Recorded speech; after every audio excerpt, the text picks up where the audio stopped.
Why is there suddenly, within 3 days of that conversation, there's a change of heart or a change of mind of farm-to-market roads worth 8 billion? Ano po ang mangyayari sa tinanggal niyang 8 billion? At anong nangyari sa ating kanayunan na kailangan bigla ng 8 billion na ito? So may switching. May switching, may swap. So yung tinanggal po na 8 billion, malay ko kung saan yun, saan po ilalagay? Sa NEP ng 2027? Ito pong bagong 8 billion, saan po nanggaling yan? Anong mga distrito, probinsya, bundok, kanayunan, saan? Please enlighten this representation. Ang DPWH, months ago, sabi, overpriced. Bunuan budget yan. Overpriced. Ibaba. Paulit-ulit. Sa hearing, sa technical working group, sa media, even the president said the same thing. Our chair worked diligently with LBRMO, everyone, and DPWH, binaba. Ayon sa kanilang inputs at methodology, binaba. Inapprove natin. Sa BICAM sabi, itaas. Kaya nga nagkaroon ng impasse for a while, pero nasolve natin sa CMPD. Thank you to the House for agreeing for a truthful, accurate budget. Salamat. Tapos DOTR. Yan, may letter. Internal realignment. Sige na. Tapos ang DA, yung 8.9, hindi pala official transmission yan, hindi pala inapprove ng secretary, we approved it. What does it make of us? It's not an official list. Now this is the official list. So we better have rules. I think the bicameral committee has to have rules. When there are letters from the cabinet, that means letters given to the chair are not official transmission. We have to check. There should be maybe a watermark. So they're saying that these were not official transmissions because the secretary was on medical leave. Ano ibig sabihin yan? So, sino nagpadala? USEC niya? What was it? A fake list? And then the bicameral conference committee approved it? Hindi ganyan eh. Hindi, nangyayari ba yan nung 10 years ago? Hindi eh. Not as, walang ganyan. Hindi nangyayari yan noon. Hindi ganitong kagarapal. Ang pagpapalit-palit. Ibaba ang presyo. Sumunod. Ayon sa kanila. Itaas ang presyo. I-recompute. DPWH yan. DOTR, realignment, maliit lang naman. DA, palitan. Hindi ako yun. Hindi kami yun. Walang coordinates yan. Or meron pero mali yung listahan. Yan ang sinabi ko. 3 na yan. O ilan pa? Baka maglapitan lahat ng ahensya ngayon. Pwede pala magpalit. Palitan namin lahat ng laman. Pareho naman ang level eh. Mr. President, I'm sorry. I have to express my disappointment and exasperation. There has to be some discipline in government. Di ba sa eskwela tayo, pinag-aral tayo, finish or not finish, pass your paper. Pag nagraduhan na ng teacher, tama na, hindi pwedeng, magpalit, yung seatmate ko, mali. Ano tayo? How can we be a good example to people? Kung sa BICAM na, nagpapalit. Tama yung sinabi. Disagreeing provision, sabi ni Senator Erwin.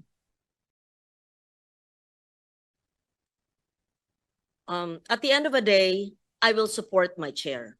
But let me please put this on record. Just like I spoke last night and now about the OTR, it's the same issue with the Department of Agriculture. If the more than 8 billion pesos worth of farm-to-market roads were indeed essential in serving our farmers in the hinterlands, why was it not included in the NEP or even in the HGAB?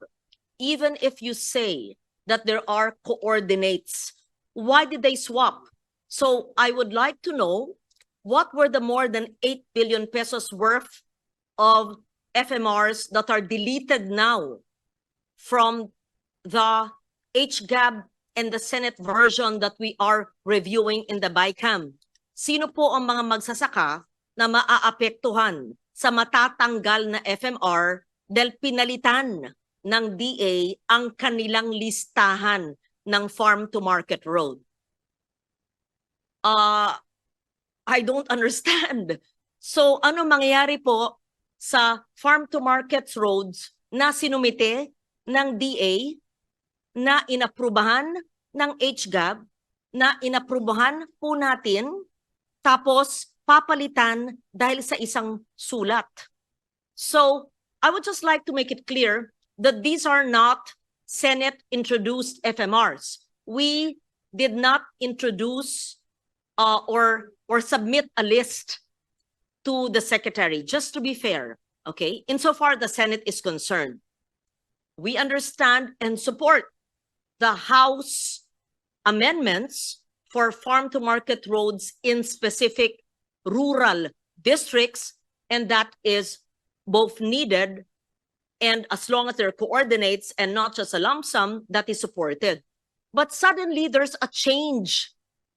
And as I said, I spoke to Secretary Laurel on Sunday morning because I was confused with the 16B NEP and the another 16B HGAB. And he said, I don't know if I should say it here. Okay, he said something. I will tell you later. Then I'm surprised that he's sending another letter now for another 8 billion. So I would like to know, I have to be enlightened, Mr. Chair. Why is there suddenly, within 3 days of that conversation, there's a change of heart or a change of mind of farm-to-market roads worth 8 billion? Ano po ang mangyayari sa tinanggal niyang 8 billion? At anong nangyari sa ating kanayunan na kailangan bigla ng 8 billion na ito? So may switching. May switching, may swap. So yung tinanggal po na 8 billion, malay ko kung saan yun, saan po ilalagay? Sa NEP ng 2027? Ito pong bagong 8 billion, saan po nanggaling yan? Anong mga distrito, probinsya, bundok, kanayunan, saan? Please enlighten this representation. I'm not trying to interpolate my colleague because I did not receive the letter. I just want to understand, please. Again, if we will make this a habit, then every agency will change internal realization. Oh, pareho naman ng level eh. Papalitan na namin ng laman. Ano tayo, halo-halong kalamay? Ang BICAM, nangyayari ba sa akin noon? Ay, hindi ko tatanggap ng ganyan. Last minute? Di. So, maybe you can, what is that agricultural emergency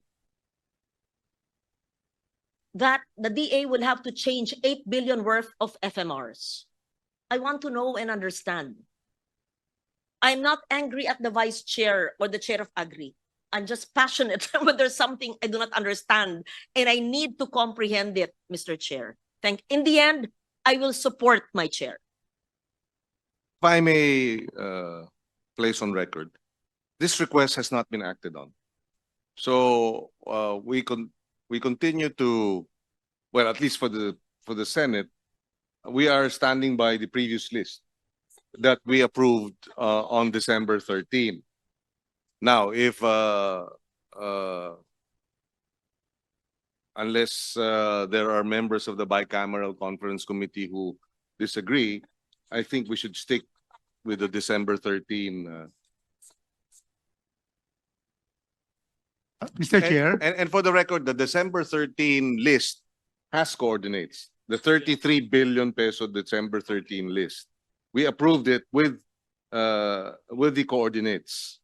And the 8.9 likewise has coordinates, but they're a different set of projects from that which we approved on December 13. In other words, they are removing 8.9 billion pesos worth of projects that we approved with coordinates and replacing them with 8.9 billion worth of new or different projects also with coordinates. Alam ko sasabihin po nila, pareho naman yung level. Pero again, kung pinayagan natin sa DOTR, sa DA, what will stop other agencies? Change na lang yung listahan ng classroom sa DepEd. Change na lang yung ibang mga highway at multipurpose sa DPWH. Palitan na lang lahat ng irigasyon sa NIA.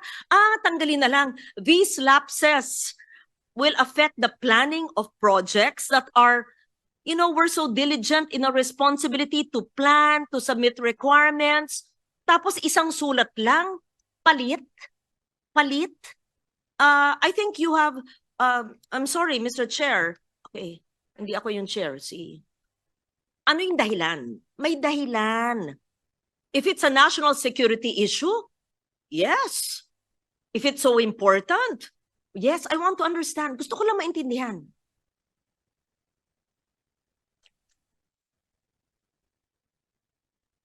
So there's something he knows that we don't know. May I venture a guess based on, well, Not guess. no, it's because not a the guess. BICAM is No, no, not let me guessing. finish, ma'am. May I venture a guess based on the letter that he sent to us and the reason that he gave? Part of the reason that he gave was, please be informed that the earlier submission was made without the approval of the Secretary of Agriculture, as the undersigned was on official medical leave at that time. So, and this is where my guess comes in. No, this is where my intelligent guess comes in, if I may be allowed to perhaps try to understand what happened here. This is the first time we have asked for coordinates. We've never asked for coordinates before. In previous budgets, it has always been lump sum. So it is possible that because this is the first time that this is being requested, then therefore the preparation of these coordinates had to go through a process that somehow there were gaps. And that being the case, because of the gaps, they had to correct the submissions. That is my intelligent understanding. We've never asked for coordinates and an itemized list of projects in the past. This is the first time. Mr. Chair, may I? Ang DPWH, months ago, sabi, overpriced. Bunuan budget yan. Overpriced. Ibaba. Paulit-ulit. Sa hearing, sa technical working group, sa media, even the president said the same thing. Our chair worked diligently with LBRMO, everyone, and DPWH, binaba. Ayon sa kanilang inputs at methodology, binaba. In-approve natin. Sa BICAM sabi, itaas. Kaya nga nagkaroon ng impasse for a while, pero nasolve natin sa CMPD. Thank you to the House for agreeing for a truthful, accurate budget. Salamat. Tapos DOTR. Yan, may letter. Internal realignment. Sige na. Tapos ang DA, yung 8.9, hindi pala official transmission yan. Hindi pala in-approve ng secretary. We approved it. What does it make of us? It's not an official list. Now this is the official list. So we better have rules. I think the bicameral committee has to have rules. When there are letters from the cabinet, that means letters given to the chair are not official transmission. We have to check. There should be maybe a watermark. So they're saying that these were not official transmissions because the secretary was on medical leave. Ano ibig sabihin yan? So, sino nagpadala? USEC niya? What was it? A fake list? And then the bicameral conference committee approved it? Hindi ganyan eh. Hindi, nangyayari ba yan nung 10 years ago? Hindi. Not as, walang ganyan. Hindi nangyayari yan noon. Hindi ganitong kagarapal. Ang pagpapalit-palit. Ibaba ang presyo. Sumunod. Ayon sa kanila. Itaas ang presyo. I-recompute. DPWH yan. DOTR, realignment, palit lang naman. DA, palitan. Hindi ako yun. Hindi kami yun. Walang coordinates yan. Or meron pero mali yung listahan. Yan ang sinabi ko. 3 na yan. O ilan pa? Baka maglapitan lahat ng ahensya ngayon. Pwede pala magpalit. Palitan namin lahat ng laman. Pareho naman ang level eh.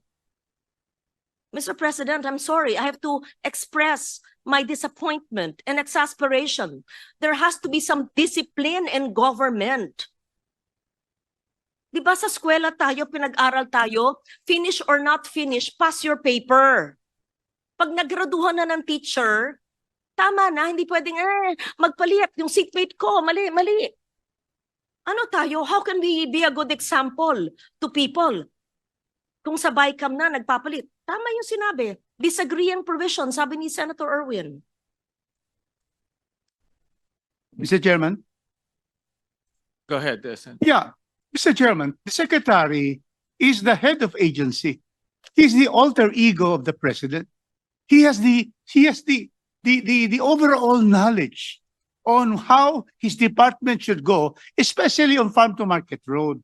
And so therefore, when the Secretary recommends, we have to give so much weight for that under the principle of regularity of function, that the Secretary is regularly doing his job. And to the best of his knowledge and ability, that is the list that he believes should be implemented. So therefore, I support the new list because that comes after a good study by the Secretary. He was on leave when that was given. Probably the NEP did not have the proper amounts and the proper coordinates, and there was none. Now there are coordinates, and he wants to correct it. He wants to have something that will be implementable. So I support, Mr. Chairman, the new list of Secretary Kiko Laurel. Thank you. If I may, Senwin, I'll just read part of the letter sent by Secretary Francisco Chu Laurel explaining the new list. After thorough consideration, the department has identified the final FMR projects that are critical in linking key production areas. These projects were selected based on their readiness for implementation, consistency with national and regional development priorities, and their projected contribution to enhancing agricultural productivity, minimizing post-harvest losses, and expanding market access for farmers in priority areas. Further, the department will be undertaking for the first time the direct implementation of farm-to-market road projects. Hence, the attached final list consists of projects that are operationally workable on the part of the department and conducive to timely and effective implementation.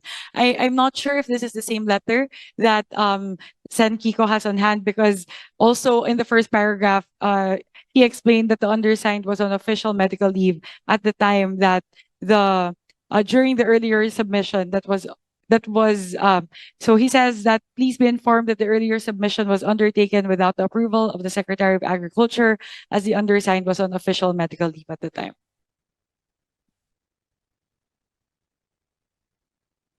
Actually, I was talking to Senator Lauren. Ang tanong niya kung nangyayari ho to nung mga unang panahon. Ang sagot ko, hindi ko alam dahil kayo-kayo lang nag-uusap eh. No, ngayon, I'm not saying you, but I'm saying in general, no, in general. I'm not saying you, Ma'am Lauren, no. I'm saying in general dahil this is the innovation that we introduced so that all of these things will be brought out to the body. Pag-usapan natin, pagdebatihan natin, we might not agree, we might agree, we might find some solutions, pero ang importante ho dito, nalalaman ng lahat, no? Hindi lang sa ilan-ilan lang po ang nalalaman. In fact, dati ho kasi lalabas na lang po yung General Appropriations Bill, doon na lang natin nakikita kung ano yung mga projects na pumapasok at hindi pumapasok. Pero ito po ang kagandahan po ng open BICAM or ganitong proceedings para mapag-usapan ho natin. That's why. Thank you for that, Chair. Totoo, nung panahon dati, 10 years ago, yung dalawang chair and LB Remo and the APRO staff. That's why I was asking Attorney Doblon 10 years ago, I can't recall, meron bang mga pahabol na ganyan? But she says, meron, pero pag na-discuss na yung department, tapos na. Or hindi ganyang kalalaki yung changes. But then, I appreciate the candor of the chair and his calmness in taking all this, but it's up to you whether to accept it or not. I said at the end, I will accept and support your decision. We just have to agree na wag masanay lahat ng ahensya na magpalit sa last minute. We have to change that attitude. Yeah. But I support you, Chair. Mr. Chairman, with the permission of our colleagues, apparently, the letter read by Representative Swansing mentioned that please be informed that the earlier submission was made without the approval of the secretary. This, as we were made to understand and relayed by the Department of Agriculture, the submission here was the NEP list of projects, NEP list of projects, and therefore, and what happened subsequently was that because it was submitted without the approval of the secretary, the BAFE head was removed or was replaced. So that's the information that has been relayed to us.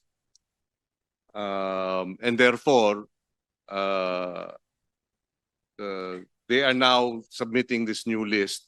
What's important, I think, in the end, and again, I share the concern that these last-minute appeals should not be the norm. What's important here is that for the first time, the list has coordinates. This has never been done before, and therefore, the accountability and transparency objective is met. Of course, we have to continue to be vigilant, and that's why we have identified this information. We have also put forth a provision, special provision on citizens' participatory audit, which means as the project is being implemented, the COA has a memorandum circular that provides for a program wherein citizens can participate in the audit. And we've also included that as a special provision in the implementation of the farm-to-market road projects. So again, the key here is there is transparency, there is accountability, there are coordinates that are now made available point to point, and there will be a special provision on citizens' participatory audit. So having said that, again, this should not be a precedent for future bicameral conference committee meetings, and we share the position of the chair that we will support the inclusion of this new list. If I may, Senwin, so I agree with the statement of Senator Lauren and Senator Kiko. We also don't want this to be the norm. All of these last-minute requests from the secretary should not be the norm, and we support that. Siguro po ang magkagandahan po dito, na-check na po kasi talaga isa-isa ng DA yung mga proyekto na ipapasok po natin sa budget sa 2026. As they explained it, they selected it based on their readiness for implementation, consistency with national and regional development priorities, and their projected contribution to enhancing agricultural productivity, minimizing post-harvest losses, and expanding market access for farmers in priority areas. So, bukod po sa masisigurado na mai-implement itong mga proyekto na ito dahil specific na po yung areas Kaya na po ding silipin ng ating mga kababayan, ng mga auditors, mga third party na gustong mag-check, identified po Bukod dun sa increased implementability ng mga projects, nasisigurado din po nito na na-identify na ng DA kung ano lang talaga yung pinaka-prioridad ng mga farm-to-market road. So, hindi na po yung mga lugar siguro na, di ba, mauuna na yung pinaka-connected doon po sa mga main thoroughfare. So, yun po siguro yun. Mas sigurado po na may implement yung mga programa at masisigurado din po na yung atin pong popondohan ay yung mga talagang pinaka-prioridad at pinaka-mahalaga ng mga farm-to-market roads. And again, I share the sentiments of our colleagues that this should not be the norm moving forward in the succeeding budget seasons. Appreciate the concurrence of the House Chair, Kong Swan Singh.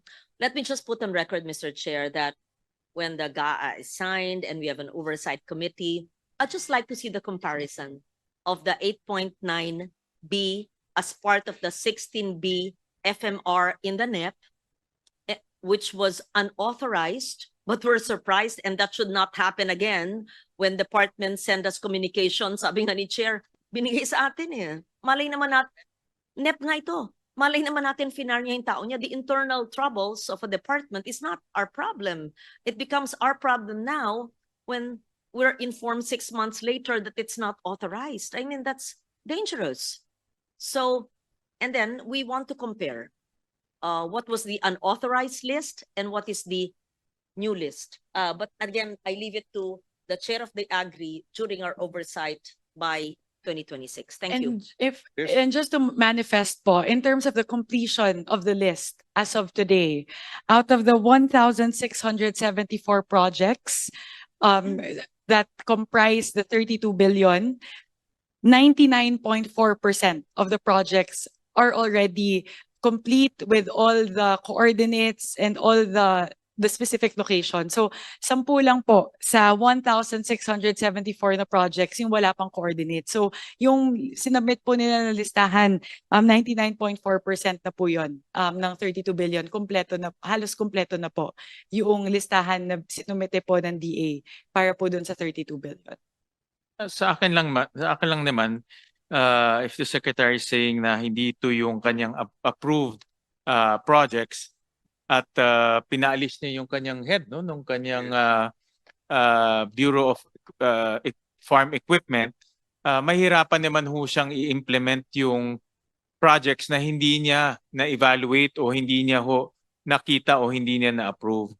So it's going to be very difficult for him, especially na wala na yung tao doon na nag-submit itong project. So if I put myself in the shoes of the secretary, tapos may mga projects doon na hindi ko na-approve, paano ko naman i-implement ho yung kung tingin ko ay hindi ho nararapat yung mga projects na yun. Mahirap rin for the secretary, no? Especially in 2026, bago lahat yung kanyang mga pondo. Yes, if I may add, apart from the two earlier special provisions of citizens participatory audit and what's the other one? No. We will have the online dashboard so that this will now be made available online. The DA has agreed to that. Very basic also in terms of the safeguard is we remove the farm to market road projects from the DPWH and place it under the DA. And we also identified possible modes of implementing the farm to market road projects to include local government partnerships as well as PPP or private public partnerships. When the local governments are involved, when private sector is involved, there is greater participation, there is greater transparency, and therefore greater accountability. So all these are part of the special provisions that we have put forth for the Senate version. And I understand when we approved it, because we already manifested this earlier, it has likewise been adopted by the bicameral conference, these special provisions. Any more comments? So move, Mr. Chair. Second, the motion to adopt the new list that came from the Department of Agriculture, duly signed by the Secretary himself, Secretary Francisco Tura Laurel, is deemed approved. And in the interest of transparency, we will publish the amendments that were made in the website. So we will also upload the list of amendments that we approve during the bicameral conference committee.